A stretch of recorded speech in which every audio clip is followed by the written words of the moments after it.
Muito melhor que o Escola Sem Partido, é um ministro sem partido aqui.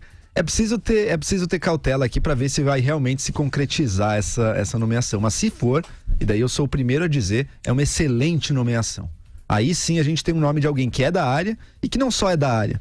É um expoente brasileiro, é uma referência brasileira na área mesmo, que tem um trabalho muito sério ligado à educação e que percebe, isso não, é uma demanda histórica, uma dívida histórica do Brasil com a nossa população. O Brasil é um país com um potencial tão grande, mas com resultados educacionais tão baixos, tão ruins, por exemplo, em exames internacionais.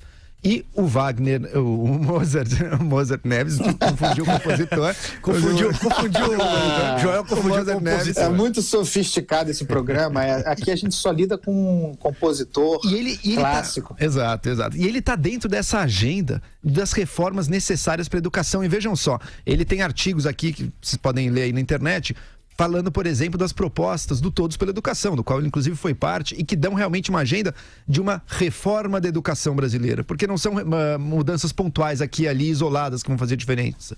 É preciso uma real reforma. Então, por exemplo, ele fala em você reestruturar a carreira do professor, valorizando o professor, ao invés de combater o professor, como alguns querem fazer.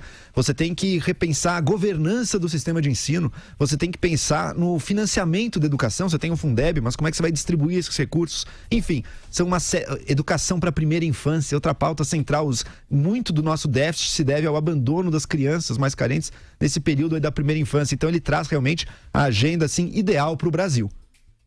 Se ele for realmente nomeado como ministro e se depois ele tiver o apoio político, porque essas reformas, isso é uma reforma real, vai exigir sim o uso de capital político, mas se isso for feito, daí realmente é um golaço para o Brasil.